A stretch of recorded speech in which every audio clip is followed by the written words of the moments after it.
Okay, now we can. So do we have to look there or look at? No, no, yeah, look.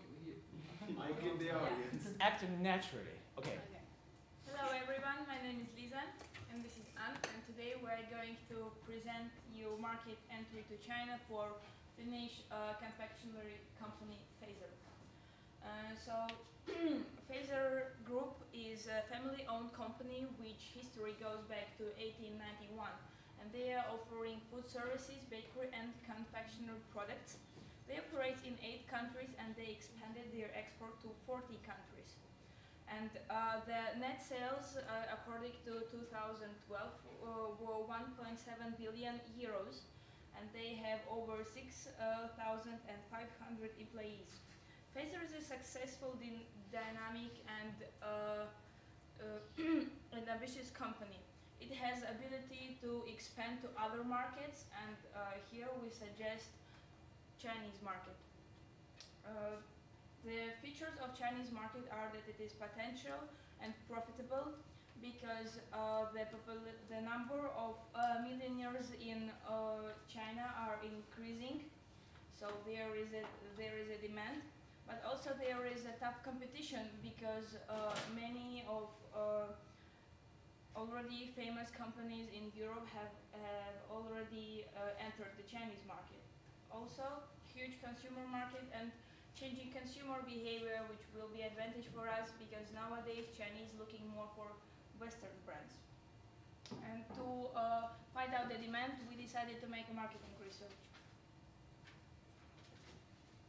And the marketing research will be for the products such as Fazermint, Damel, Carl Fazer, and Angry Birds.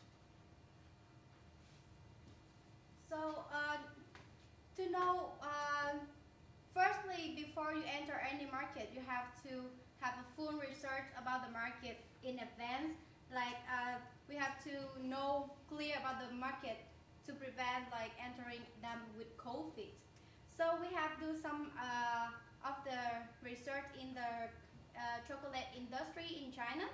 And in 2011, China is the biggest confectionery market in Asia with $10.4 billion in sales revenue. It surpassed Japan, who is like is the owner of Meiji brand, and is like it used to be the biggest market in Asia, but now China has dominated that position. And also, like in general, the global market of chocolate has been decreased and has been stand still. They only grow 2 to 3% per year. On the other hand, China's domestic chocolate market has been growing constantly 15% every year, and this is a really fast-growing market. The Chinese consumers only consume 0.1 kilogram per year compared to other countries like in Europe or in America. It is a very low rate. But let's multiply it for 1.3 billion people that live in China nowadays. It will be a huge potential market for the future. That's why seeing that whole thing, the world's top 20 chocolate company has entered China since the 1990s. Okay, so let's look at the rate of like consumption in kilogram per head of chocolate in the world, and we can say that Irish people contain nearly 12 kilogram per year. It means like every 4 days they will buy a big bar of 200 gram of Carl Fazer. Why Chinese people only consume like 0.1?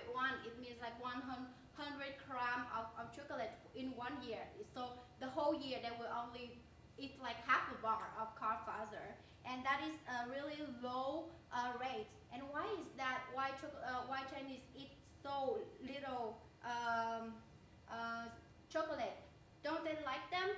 Actually, the reasons is that the regional differences in China. There are like a lot of places like developing cities like Shanghai and Beijing. It has the living standards and lifestyle comparable to European lifestyle and American lifestyle.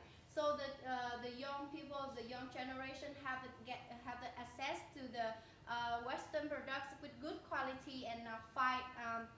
and find a friend. But whereas like other cities and other regions where there's like 30 or 40 cities, they only have like traditional grocery stores, and in those places the foreign brands or like the chocolate brands are not very popular in those places. So they only they only sold chocolate in more modern retail chain stores and supermarkets in general. That's why many Chinese people doesn't have a chance to taste the real chocolate. And also another reason is that the concern about the nutritional content of chocolate. Chinese people have always like really proud of their cuisine and of their food. So they swear on their food and how nutritious and how good and healthy their food are to their health. So they think that chocolate is just a product that has contain too much sugar and will make them fat or will cause obesity. And furthermore, they also think that chocolate is such an expensive good that can only buying as a gift in a very special occasion or something like that. So with the increasing disposable incomes, that has driven the customer demand really high in China. So a lot of customers are yearning for a very good quality products. That's why they're going for Western brands more and more. This is where we meet our competitors. So in the chocolate industry in China, there are three levels of chocolate sellers. The first level is composed of Mars, Cadbury, Hershey, Ferrero Rocher, Godiva, and others representative of the foreign brands. And the second one is the Le Comte and Cesar as one of the joint venture representative, and the last one is the local brands. So the first one I'm going to talk about is the Mars. The Mars is one of the first and the biggest brand that entered China in the early 1990s.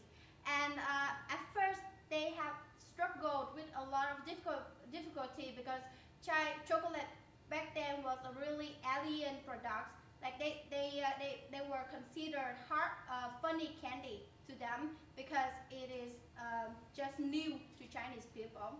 But with the development of and they introduced Dove and Snickers products, and it's really welcomed in the Chinese market. That's why they have become one of the biggest player in the chocolate section, and they account for 43 to 47% of the whole chocolate foreign chocolate section in China. And the second one is Cadbury. It's a British brand, and is also entered China in the late 1990s, around 1995. And it wants to struck the Chinese customers with a premium milk chocolate products. But recently they have some of the scandals about their milk quality that cause irritation for children. That's why they have struggled to build their brand again. And the third one is Kisses. Kisses is from Hershey's. It's a very famous American brand, and because they're doing so well in their local in their American market, that's why they don't focus on international market, and they really struggle when it comes to international expansion. And it is the same situation when they first entered to China. They don't have a very good policy to attract the Chinese customers, and but one of the best strategy chocolate makers have is the Ferrero Rocher. It is always known as a very premium brand, and in the 1980s, it first started in Hong Kong because Hong Kong is the colony of England, and it is a very premium gift for all the people, and also the mainland people go to Hong Kong and bring back this luxurious gift back to China. That's why people really think that it is a very precious brand and they still love even though the price of it is pretty high. Is the Nestle is another player in this field, and Godiva has just entered the market, and it also compete with Ferrero in the very super premium one. So amongst those players, what makes Fazer unique? So Fazer, we want to position our product in a premium high value brand, but also affordable for Chinese customers in general. And it's one of the most recognized brand in Finland, and also well known in the countries that we operate in. And we have excellent taste, and Fazer is also one of the most admired employer in Finland because of our benefit and our compassion and very good salary for the employees. So we will carry on with that too, and we will expand to China and become like the most admired employer in China too. And we offer a lot of diverse products, and we are one of the most social responsible organization because the chocolate industry in general have really difficulty with the sourcing of cocoa. Most of them was in Africa, and they have the disadvantage of like how to trace for the sourcing of cocoa because they will relate to a lot of like child trafficking or child slave abusing in most of the cases like Nestle and Hershey's has been into, but Fazer has guaranteed to not use child labor and also not support child trafficking. So we recommend Fazer to go full, wholly foreign-owned enterprises. Because we recommend that Fazer should have full control production and distribution in China market. The research and development department will still be carried on in Helsinki headquarters, but the production will be operated in a new factory in China. And in long term, it will be more beneficial because it will reduce the production cost and as well as make us become sustainable business. Okay.